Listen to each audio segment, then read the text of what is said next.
if your employees are super happy, they're going to take care of your customers. They're going to work harder. They're going to work smarter. They're going to be more responsive to coaching. They're going to be more responsive to feedback. And if they're really happy and engaged and productive, and they're going to take care of your customers, you can charge whatever you want. You're going to get more done. You're going to have more profit and more revenue. But if you focus on how happy your customers are, your employees feel burned out. So Brian, nice to see you. I'm glad you are participating in this coaching program so that we can actually help you and your company grow, but also so that others can see what a coaching call might be like if they're interested. So thank you for joining us. Before we dive right into coaching, my coaching is always a balance of a few things. There's a little bit of direction, there's a little bit of development, there's a little bit of support. Sometimes there's a bit of holding you accountable, kicking you in the Sometimes it's holding up the mirror for you to see your own contribution to the problem. But I largely let my clients drive the agenda in terms of what they're covering, even though I tend to take them through a bit of a model. But today, as we're doing it with one call, why don't you tell us, just so that I understand and so anyone listening or watching understands, just give me kind of a quick high level on what your company is. And then I want you to walk us through what's going well, what's not going well, what you're working on over the next month, and where you're stuck. And we'll dive in from there. So I run two companies. I have a law firm called Ben Glass Law. I've been in business with my dad for the last 5 years, been practicing law for 15. So the first 10 years of my career, I was out on, not on my own, but at a different firm, kind of competing across town in the same space, made my own friends and way of doing things, and then joined his firm in 2019. My niche is auto accidents. I represent people that have been hurt in car crashes against insurance companies. He does a highly specialized federal portion of the law. In the law firm, we have 5 lawyers and 12 staff members, and we do about $3.5 million in top line revenue per year. In addition to that, we run a company called Great Legal Marketing, which is a mastermind and a coaching and a consulting firm that teaches solo and small law firm owners how to do direct marketing style acquisition of clients, and then how to run better law firms. So we have 2 mastermind groups there, one for lawyers generally doing less than $1 million in revenue, trying to cross that mark, another for lawyers and law firms that are doing over $1 million in revenue. And our avatar there is anybody who's in a consumer facing practice, usually with less than 3 partners, right? Because you have too many partners, nobody's in charge. So that's the overview of the business. That business is smaller. There are 5 full-time employees, and then we have a COO and then 2 admin level folks. So what's going well is in both businesses, our product is really good. If you asked lawyers around the Northern Virginia area, they would tell you we're really good at what we do on the auto accident side, and we are regionally dominant in this ERISA long-term disability appeals space. We file more lawsuits and win more lawsuits than the next 6 people in our state combined. Wow. So the product is really, really good. And on the coaching and consulting side, the product is really good also. We have an annual event every year in October, got raving reviews out of the last one. And we're really good when people come into our program of taking them from doing about $500,000 in revenue to about 5 million, kind of where we top out on where we can teach people. And we've taken dozens of firms over that $1 million mark, freed the lawyer up to run the kind of business that they want to run. So the product's really good. What's not going well is running 2 businesses is a huge time commitment, right? And so personally, my time between the 2 businesses, and I have 3 boys who are under the age of 10, is just really, really, really busy. I did just recently onboard an EA. I've had a paralegal, legal assistant for years, but I've never had somebody to manage all of my executive assistant needs. So I have that, and it's getting better, but the personal time commitment is really tough. Okay. And business-wise, we're sort of struggling to raise up the second generation of leaders within the business. Yeah. As we kind of sit in this, and effectively the CEO and the COO seat, especially in the law firm, we're having what I would call a leadership gulf in like the middle management range. So that's a struggle. What I'm working on in the next month is like growing up, evolving from the doer of the work. And I'm trying to do less and less of the actual legal creation of the product and less work with any clients to a leader of leaders and trying to raise my people to do the management. But I'm finding myself having to, go back into files and correct and micromanage much, much more than I would like to. And then where we're getting stuck in one business, it's with leads. So in the law firm, we're a little bit stuck on generating enough leads, and internet marketing is harder and harder and harder. So that's been a struggle. And then in the coaching and consulting program, it's conversion. So we can generate leads, but we've relied heavily on email marketing, follow-up campaigns to get people to convert into clients, get them to convert into Mastermind. We don't have the capacity internally to do direct sales and to sell people that way. So we're struggling to find a solution there to bring more people into that product.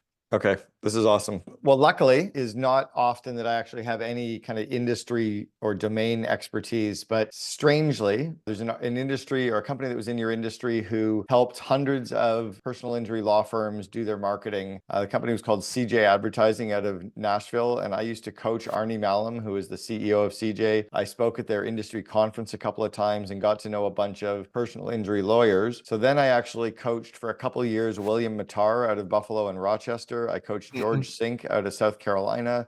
I coached Seth Bader and Louis Scott from Bader Scott in Atlanta. And then I also coached Jason Hennessy and Scott Schrum, who run Hennessy Digital. It's an SEO firm, law firm. So somehow I've been around this legal and personal injury space for a bunch of years, and I got to know the business both from a marketing. And then I also coached Bill Hauser, who runs SMB Law and kind of has helped a bunch of lawyers too. So I've been around the industry and seen it from both sides, kind of the space that you're in, and also the running the marketing for a lot of firms. So I can kind of dive in and give you some expertise there. Normally, I don't know my clients' industries at all, which is actually pretty helpful because I can see the industry from a very different perspective. So I'm going to ask you to treat any of my experience, share, or any of the advice that I'm giving you with a bit of a understanding that I don't run one of your firms, right? I have my undergraduate degree in law, but I didn't go to law school. So I did 4 years of law courses in university, and I got my bachelor's degree with a law major, but I'm not allowed to practice law. I'm not a lawyer, and I've never run a law firm, and I've never worked for a law firm. I've never run a marketing agency for law firms, but I've been around them enough to at least understand your business. So one thing that you said is running two companies is hard. There's an old saying that when you sit on more than one toilet, it gets kind of messy, and you're sitting on two toilets. So here's the only way that you can sit on two toilets or that you can run two companies. It's to make sure that you set up each company for success. I had dinner with a guy named Morten Lund in Germany about 10 years ago, and I asked him what he was doing, and he said he has 86 companies up and running. I'm like, how do you oversee 86 companies? He's like, oh, I don't. I suck at that. I'm like, do you go to the board meetings? He goes, no, they'd kick me out of board meetings. I'm like, do you coach the leadership team? He goes, no, I suck at coaching. I'm like, do you manage the financials? He goes, I can't read financials. I'm dyslexic. I'm like, so what do you do? He goes, I'm really good at starting them and making sure that they have a plan and the people and the money in place, and I let them do their thing. Where you are with the two businesses now is, as you said, you have to grow up, and you have to grow this team of people up, is to make sure that each of the two companies have a vivid vision in place. So it's that 4 or 5 page written description of what each individual company looks like, acts like, and feels like 3 years in the future. So do you have a vivid vision for each of them yet? Not fully complete. Okay, so you've read the book, but you haven't done it. You need to do it. And the reason is that it will completely align your team, your customers, your suppliers. It'll act like a marketing tool. It'll help you with the onboarding of clients. It becomes like a magnet for everything in your business. So you need to get that. The second part is you need to put a plan in place for 1 year. And you don't have to be the one executing on the plan, but you have to ensure that the team has a plan of the top kind of initiatives, the top projects that they're going to do to make the revenue goal happen, to make the profit goal happen, to make the customers happy or whatever. You have to make sure that a plan exists to make those things happen. That's a staffing plan, a marketing plan, an operating budget, so that you feel comfortable in giving them that, or that you feel comfortable in making sure that you're coaching them on that, holding them accountable to that. But that plan, that framework will allow you to have two companies going, because you're going to have a vision for each, you're going to have a plan for each. Each of the companies likely have the same core values. They're very similar. So we run on EOS, and we've done that, and they're very similar. Okay, so make sure that the core values are rolled out, that they're deeply integrated in the company, that people live by them, that you fire people who are breaking them. That's all good if you're operating on EOS. The next thing you need to do is make sure that, like in EOS, the right people in the right seats. You have to be ruthlessly honest with yourself. For the money that you're paying today, are each of the people in the roles, and it's lucky enough that you don't have tons of people. You can do this on one piece of paper. Put a 4-box matrix in place, right? And have on the y-axis, the up and down axis is results. How are they doing on their results for the money that you're paying, and have the axis go from a 1 at the bottom to a 10 out of 10 at the top. And just rate them on that axis in terms of where are they getting results for the money that you're paying, right? If I was going to pay a head of marketing $2 million a year, they're going to be better than somebody who's getting $60,000 a year. So for the money I'm paying, where are they in results? And then on the x-axis, the bottom axis, grade them on their core values and their culture fit for the company. On a scale of 1 at the bottom left to on the far right, a 10 out of 10. So you're going to plot them in these 4 boxes. If they're in the bottom left, if they have results less than 5 and core values, culture fit less than 5, you have to fire them. And I don't care if it's your mom or your brother-in-law or somebody who's worked for you for 17 years. If their results and core values or culture fit are both less than 5, you get them out of the company. Okay, that's usually an easy decision. If you have people in the companies that are an 8 or greater on both, or a 9 or greater on both, these are the God forbid they ever quit people, right? These are the people that you have to handcuff to your company for the next 5 years so that you can sleep at night. You also know that these are probably your emerging leaders, right? These are the people that you want to grow. So I've always had this adage that you give your grain to your best horses, and your A players are race horses. These are the 9s or 10s. The B players are the solid workhorses. Those are like the 7s and greater on both. They're going to plod along. They're going to do the job. And then anybody with less than a 6 or a 5 on both are your C players. They have to go to the glue factory. I want you and your dad giving your time to your A players, not as much time to your B players. The workhorses will do their job. They'll do their job. They'll do their job. Don't worry. Don't alienate them. But I want you to really, if you're talking about up-leveling your team and growing your team so that you can do less and grow people, really focus on those 2 or 3 or 4 true A players, grow their skills. I would put all of them through the Invest in Your Leaders course. Yeah.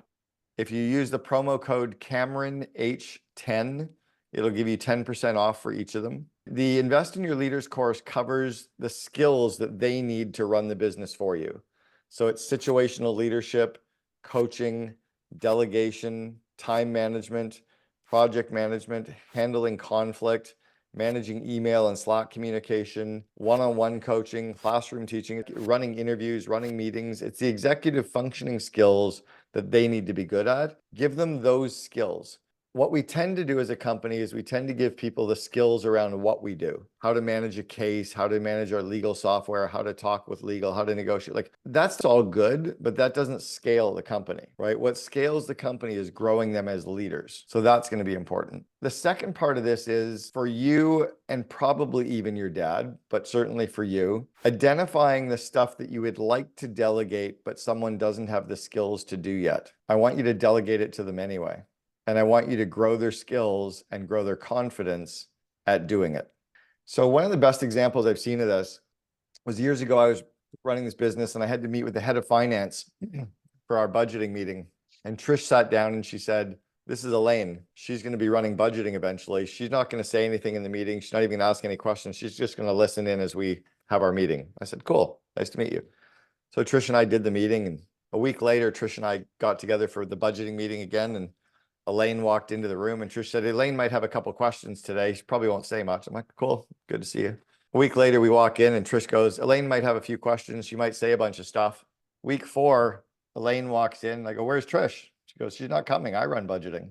So what happened was Trish trained Elaine and didn't spend any time training Elaine. She trained Elaine by letting Elaine watch her in her job, by letting her attend meetings, listen in on phone calls. She blind CC'd Elaine on all communication for a period of a month. Your role is to kind of do the work that you're doing, but someone has to watch you, shadow you, listen in on, observe, whatever, everything that you do, because your job is to get everything off your plate except the 1 or 2 things that you're amazing at and that feed you with energy. Yeah, I mean, so for me, that looks like getting all of the legal off my plate, right? So having the associate copied on everything in every meeting, on every phone call with questions afterwards, right? Correct. Or with questions and eventually even with questions during, but yes, with questions afterwards. What are the parts of the business that feed you up? Like what parts of the business do you work on that you're like, "This is awesome. I love this shit. I could do it for free." In the law space, it's talking to new clients. Okay. It's negotiating cases at the end of the case, Okay. and it's taking cases to trial. Okay. That stuff is fun. Everything in the middle is not. Okay. And then in the consulting business, it's like it's the coaching, it's talking on stages, it's content creation, going on podcasts, hosting a podcast, all of that stuff is fun. Okay. Okay. So you listed out a bunch of things. I want you to be ruthlessly honest and cut a couple from each business.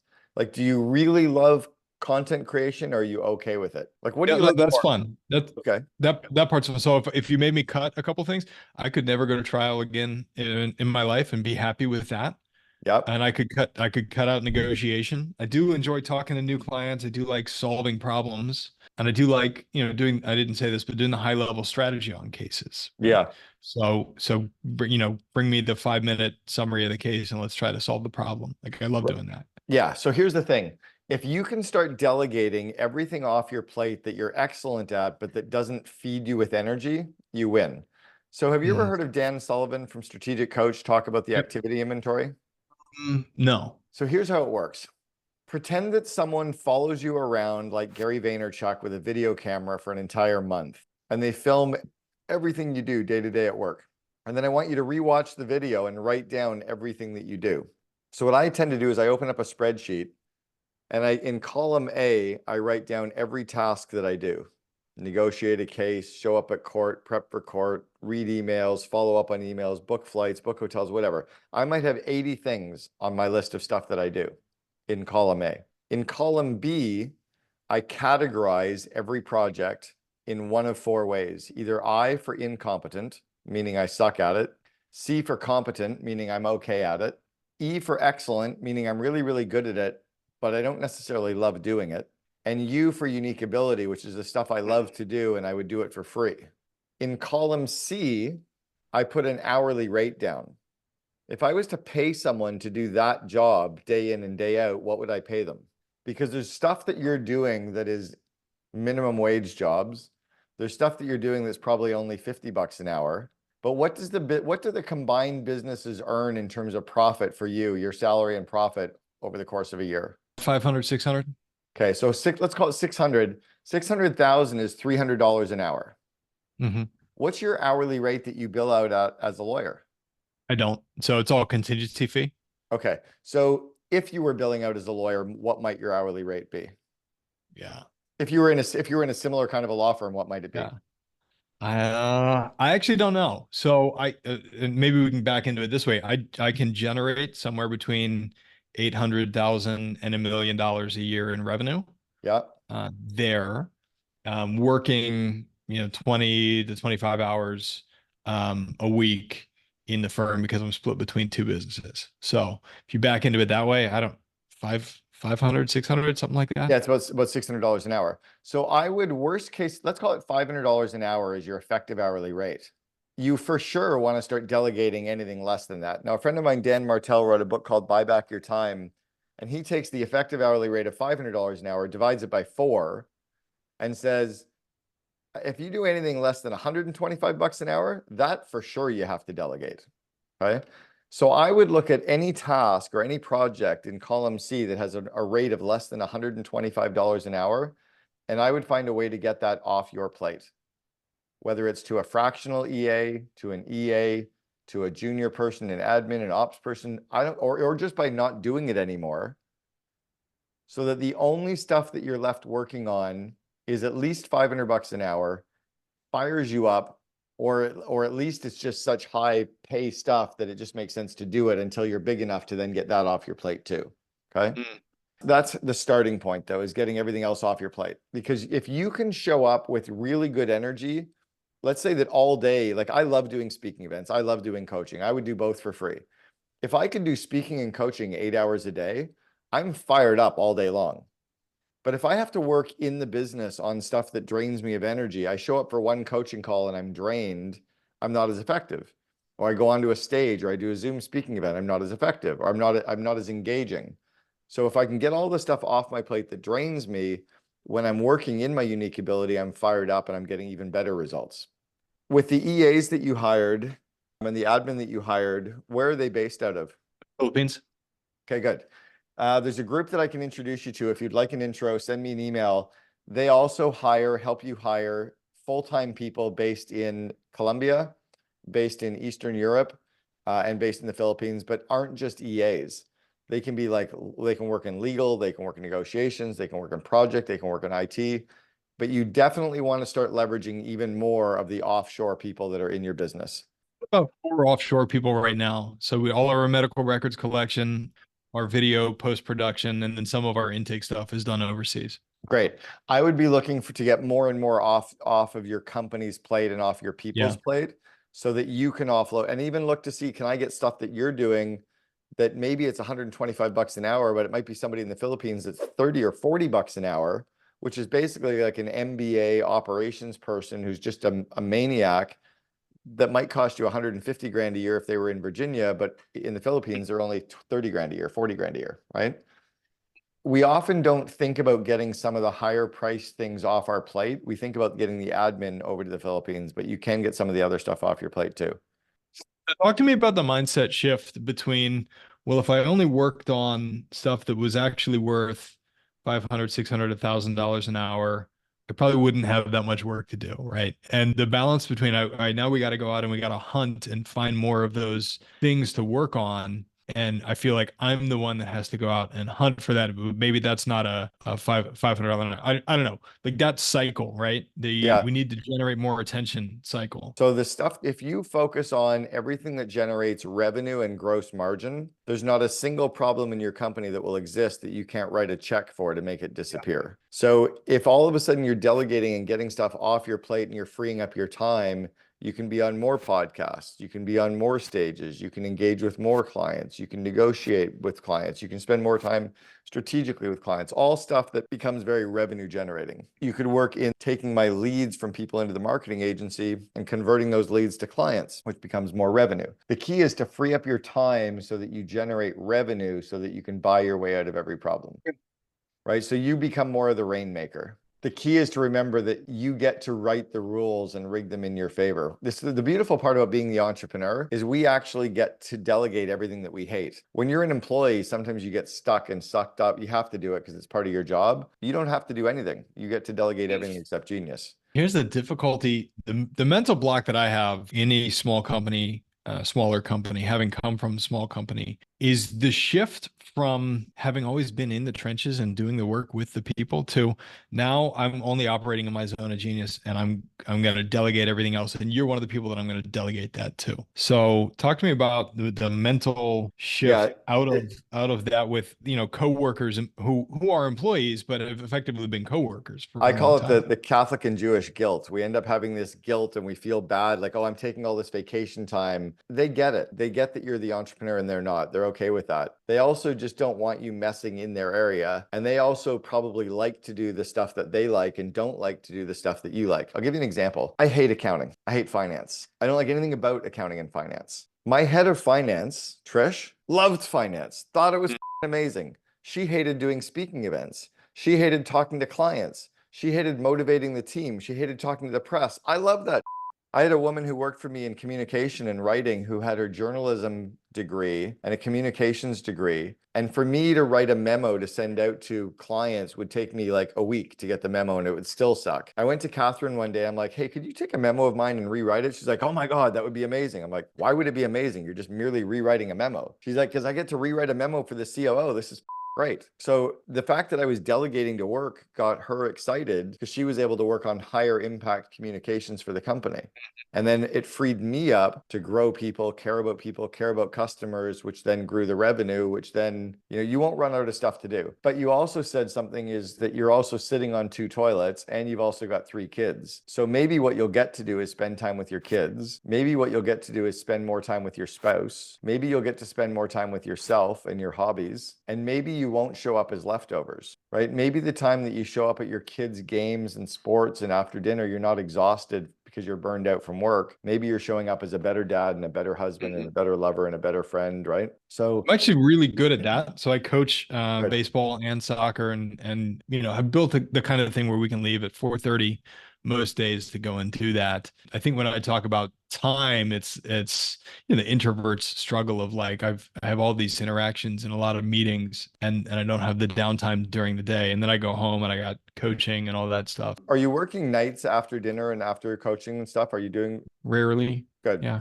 I would try to get you down that you're only allowed to work 1 night per month to catch up because you actually somehow got behind on something and it's needed. And you're only allowed to work 1 half weekend day per month to force yourself to delegate. The other thing is, again, during the day, if you can only spend time kind of 3 to 4 hours of the day working in the business. And the rest of the time allowed you to be strategic, allowed you to grow people, allowed you to mentor people, allowed you to work with customers. Like if you can work on the higher impact areas and work on the higher leverage areas and work on growing people, your business is going to scale. Okay. Spending the time with the A players. I actually did a video this morning on Instagram and I talked about that so often entrepreneurs and leaders are so busy doing the work that we forget that our job is to actually get results through people. And it does lead to the same result. In fact, it often leads to a better result. Every time I've ever delegated something, it usually ends up getting done better by the person I delegate it to than it was getting done by me in the first place. One of my mentors years ago said that a true leader has to say no more often than we say yes. How much do you think is on your plate today that is below $100 an hour? There's not a lot. It's hard. So I am in a lot of meetings, right? Because each of the companies is running on EOS. We're having 2 L10s a week. And then the injury vertical is running a kind of a bastardized L10 meeting. That's meeting once a week. And then I'm doing one-on-ones with our marketing director and with my chief paralegal. I don't know how you calculate exactly the time of that, but the stuff that I'm spending on client case files is all over 100 hours, $100 an hour. And I'm really not doing any admin tasks. Okay. So you're pretty comfortable that you're not doing much under $100 an hour? I'm pretty comfortable that there's not more than a couple of hours currently that are under 100 an hour, especially now having onboarded the new EA. Okay. Right. So he's taken all my email. He's taken all of my calendaring. We're working on building, kind of the CRM of me and having him do outreach for podcasts and guests. And I have somebody editing all of those. So let's say I'm pretty confident. Let's say it's a couple hours a week that you're spending on stuff below your effective hourly rate. If I'm paying you $500 an hour and somebody could do it for $50 an hour, just for easy math, that's $450 an hour times 2 hours a week is $900 a week times 52 weeks a year. It's $45,000 that you're wasting. If I was your CEO, I'd be pissed off that you're wasting $45,000 a year. Right. So I would find a way to actually start getting that stuff off your plate. In terms of your people, is there any efficiencies that you can have with your people and your team? Like, do you find that any of them are wasting time, or are they all pretty effective and pretty maxed out? Oh, it's difficult to tell without micromanaging. It's not micromanaging if you expect or inspect what you expect. Yeah. It's micromanaging if you tell somebody how to do something when they already have the skills to do it. It's not micromanaging if you tell someone how to do something when they're overwhelmed or they're new at something or there's a better way. But how much time do you think you've got people that are working on the wrong stuff or are too busy on stuff? We just have people maybe that are too slow with stuff, too reactive and not proactive enough to move files through. So again, we only get paid at the end of a case. And there are times when I look down into the file and go, I would have done it, kind of in this order, because then we can run the trains in tandem rather than consecutively. Yeah. Right? Run the timelines in tandem. I don't know. Like we have a good system in the CRM that shoots out tasks and people usually follow it, but I get frustrated when I look in and it's not being done as efficiently as it could be. So the key is when you see something is to show the people on your team what you see and how you saw it so that they start to see it too. So I was at a gym in Scotland last summer and I was working out in the gym and I'd become friendly with the owner of this gym. And I called him over. I'm like, hey, I want to show you something. I said, I've been here for an hour working out and there's like 3 old towels crumpled up in the corner over here. And there's a bunch of weights sitting on the floor over here. And there's one of your team members' sweatshirts on the ground over in this corner. He goes, holy, you're right. Let me pick it all up. I'm like, no, don't pick it up. Call your employees in, ask them to stand in the far corner of the room and just say, what do you see? And wait until they see what I just showed you so that you need them to see this stuff. How old are your kids? 10, 9, and 5. Okay, you're right there with your 10 and 9-year-old. With your 10 and 9-year-old, it's about pulling them into the kitchen and saying, hey, what do you see? Oh, I see my dirty dishes. Yeah, where did dirty dishes go? They go in the dishwasher. Put your dirty dishes away. You stand there, they put them away, and you go, good job. Don't do that again. And then a day later, when you see the dirty dishes, you don't put them away again. You bring them back and you go, hey, what do I see? Our job is to get them to see what we see. It's the same way with when you see a better way inside of your company, or a more efficient way, or a way to run the the trains you mentioned, like in conjunction versus. So have you got a system in place to grow people so that you can show them those things? No, you would not describe what we have as a system in place to grow people so that we could show them those things. Yeah, so I think what you want to do is start to create that, because your job is Yeah. to coach people to see what you can see, to not to necessarily do it the same way. I've been showing my oldest son that whenever I go somewhere, I pick something up on my way to where I'm going. I learned this years ago when I ran a restaurant, that every time I walked into the kitchen, I brought something with me. When I left the kitchen, I brought something with me. Like I was always, so when you're in a house, if I'm walking towards the bedroom, stuff moves towards the bedroom, or it moves towards the garbage. Like stuff's always moving towards where I'm going so that it becomes more efficient later, right? We need to teach people that, otherwise they don't learn efficiency. The key is to not say, do it this way. It's to say, this is a better way to do it. Here's why it's a better way to do it, right? Do you see what I'm seeing? Or for us to say to them, hey, what other ways do you think we could do this, and get them to uncover for themselves what it could be. So it's using some of the Socratic method. But the only way that happens is when we can slow down so that we can spend time growing people instead of doing the work. And then it's for us as a leader to look for the missing systems and the broken systems versus blaming a person. So years ago, I had a mentor who was being groomed as the COO at Starbucks. And he said the CEO called him one day and was pissed off that the letter B on one of the signs at the location in Seattle wasn't working. And Greg said to Howard, I don't care. It's a terrible question. Like to ask me why that letter B is not working. Howard goes, well, what's a better question? Greg said, we need to ask questions such as, what system should we have in place to ensure that every letter on every sign at every location is always working? Right. So that's the kind of questions you need to be able to grow your people with, is, what system can we put in place to ensure that these things don't happen again, or to ensure that we have a better way, and always looking for those efficiencies. I'm going back to the quadrant that you drew with the results and the core value match, because one of our core values is proactivity. And if you put these systems in place and you're still having a mismatch, then it's not that they don't know. It could also be an interviewing or hiring system, right? We could have interviewed or hired us, or it could we might have outgrown a person, or we don't have a good coaching program in place. I'll tell you something else though. If you have a core value called productivity, you actually have a core values problem. Proactivity. You have a core values problem. Core values should never be single words. They're confusing. Core values should never be lined up to be an acronym, because people then think the acronym is more important than the core values. Right.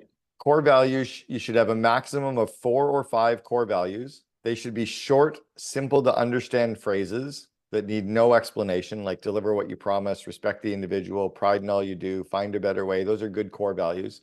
The only time I've ever allowed a single word core value was one of my clients had the word simplify.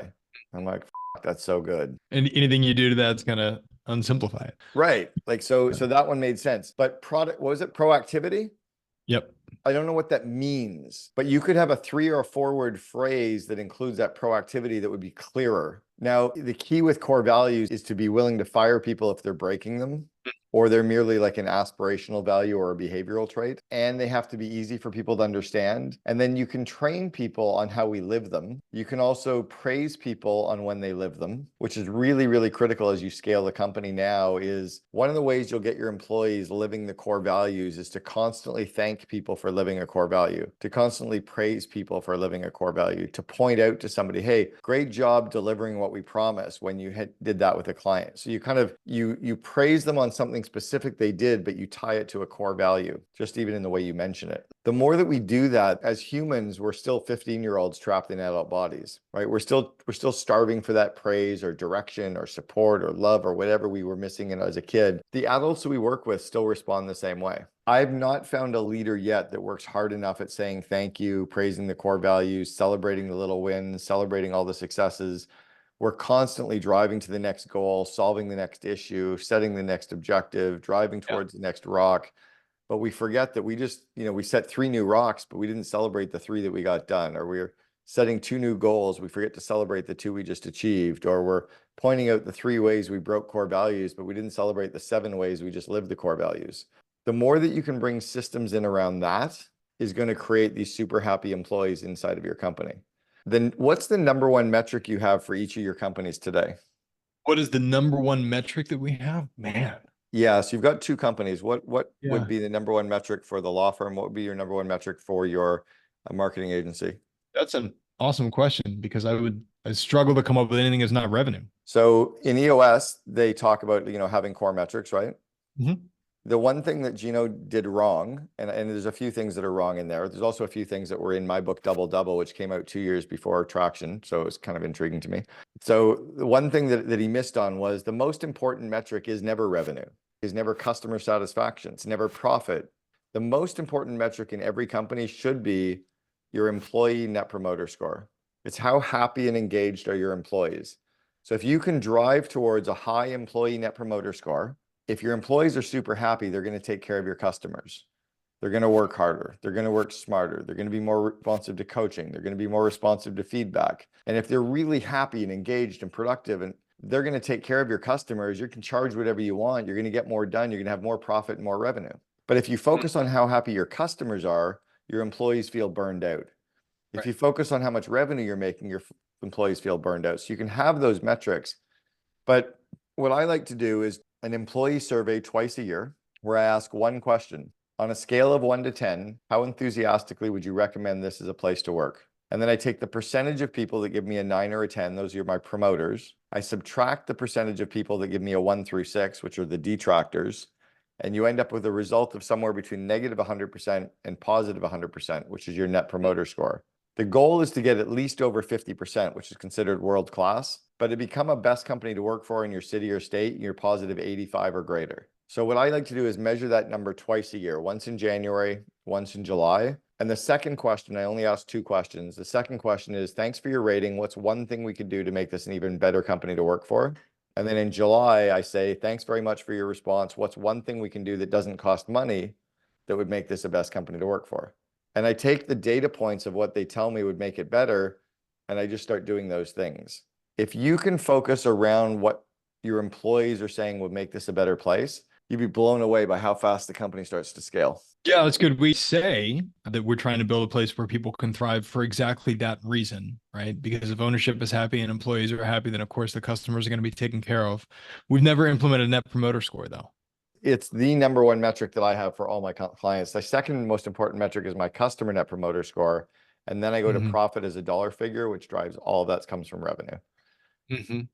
So I kind of flip the org chart upside down where my job is to support the people, right? And my supporting them is always caring about them, aligning them, coaching them, growing them. And then I really, again, try to give my grain to my best horses. I try to find the core kind of 10 to 20% of my people that God forbid they ever quit. I really focus on growing their skills and their confidence and their connections. We started a second mastermind community called the Ops Spot, which is an online mastermind community for anybody that's in a manager, director, or VP role or is in operations in any type of a role. It's a community for them to grow their skills and their confidence and then their network.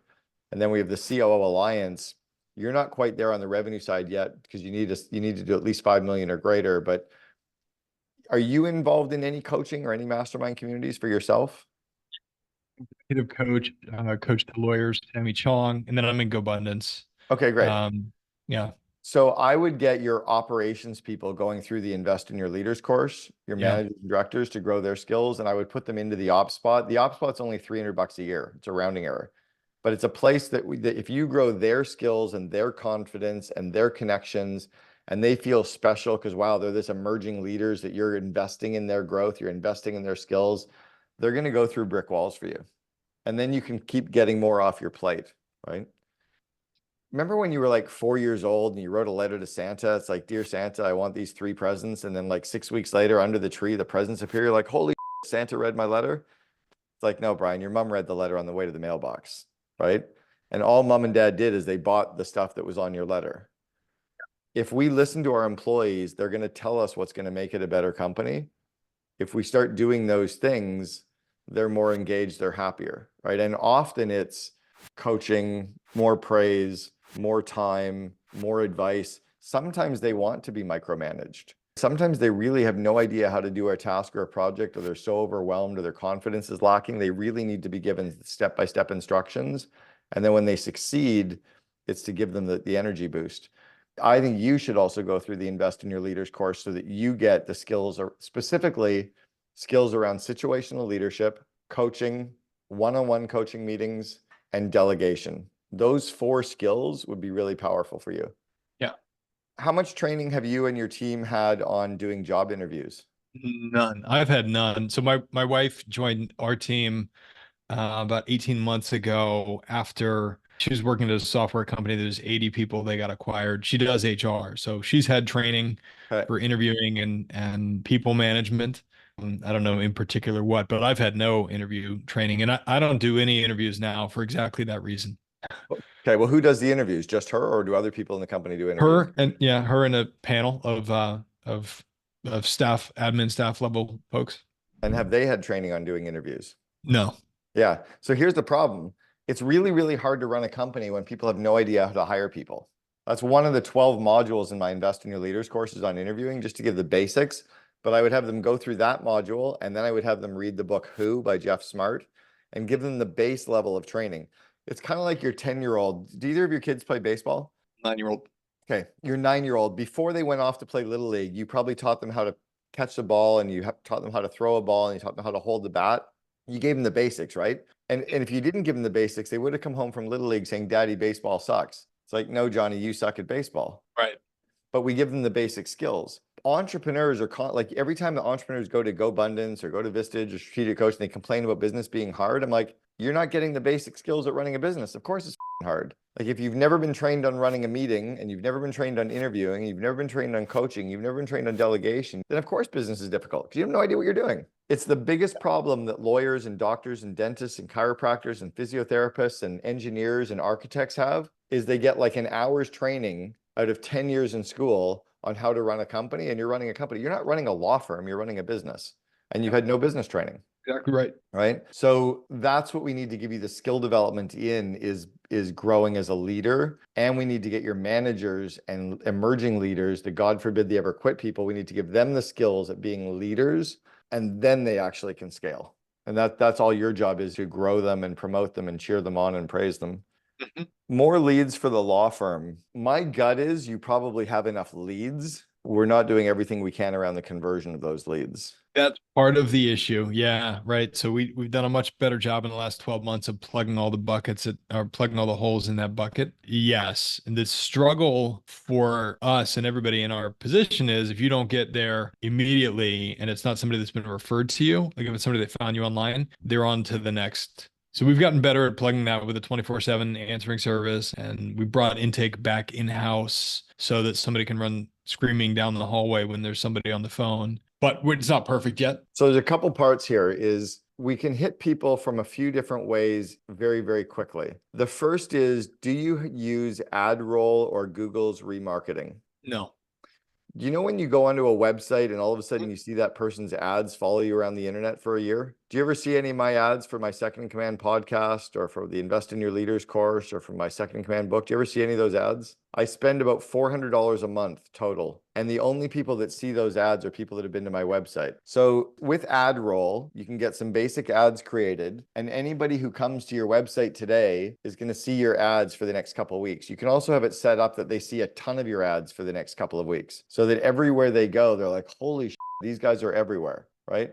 That branding, the only time you pay is if they click on the ad and come back to your website. But all that branding and imaging is like them seeing a billboard on the edge of the highway, but you only click on it as if they phone the number on the billboard, which is amazingly cheap, right? So that's one. Number two is to make sure that you get a couple of really good Loom videos that you send out, where it humanizes you and the company. So it's like, hey, we learned you're a prospect, or learned you're looking into our service, whatever, and speak to them over video. I would also make sure that you engage with them over text message, because you've got their cell number. And then I would, yes, try to get them on a phone call immediately. It's incredible how you can get an EA or an automated system to really quickly ping somebody within minutes of them filling out the form to get a call booked.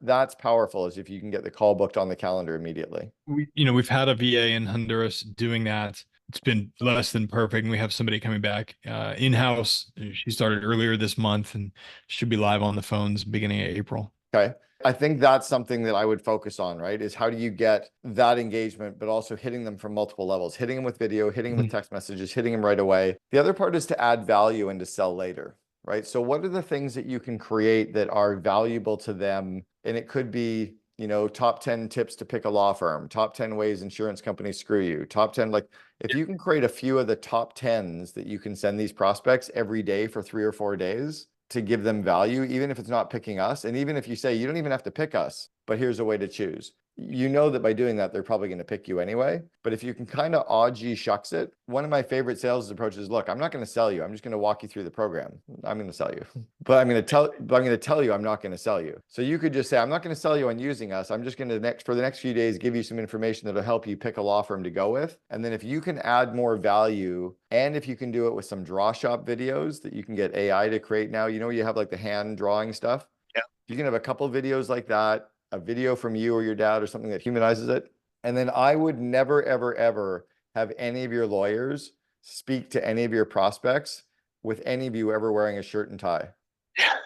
Well, we don't speak to hardly anybody either in person or on Zoom anymore. It's crazy how many people, when the pandemic hit, we thought everybody would want to do Zoom.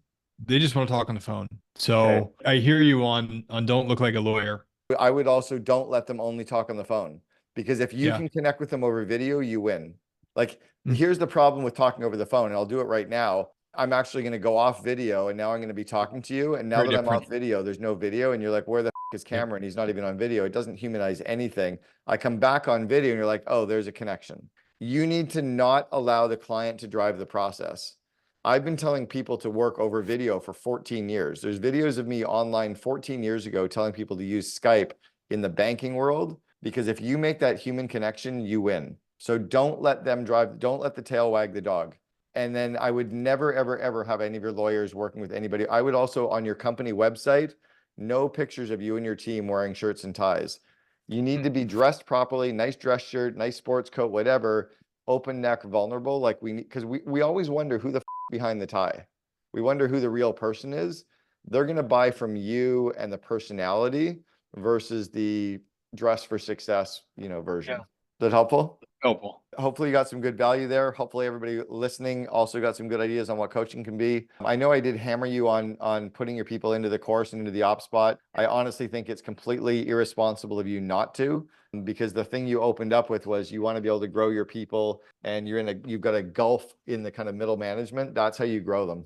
I was committed to doing that before we got on here because, like I said, I binged a couple of your other videos, and I'm like, that's exactly what my team needs, right? So we came into this year kind of looking at like, do they need life coaching? How do we help them? And I'm like, no, damn it, they need to know, how do I operate within a business so that I can stop operating in a business, and so that they feel better and more confident in their jobs. They don't feel like they're going to fail. They don't feel like failures, right? So yeah, if you give them the skills, Gen Y, so anybody right now that is 44 and under, down to 25, and then Gen Z, 25 and younger, they care about two things. One is working with a company that's aligned with core purpose and core values. And number two, they care about career development. They want to grow their skills. Gen X and baby boomers never cared about skill development, because business didn't change fast enough for anybody to need more skills. You could join a company in a job that you were in. You did the same job for 12 years. You didn't need to get any better or any faster. Now that we have technology and business changing so quickly, someone joins a company in a job today, their job is drastically different 6 months later. So if we're not growing their skills and their confidence and the connections, their confidence is so shaky, they're worried, they're not showing up as their best selves, and they bail, right? Or somebody else does care about them. So the way that you have to care about them is growing their skills. Okay. Yeah. All right, Brian, super good luck out helpful. there. Man, thank you. Have fun, man.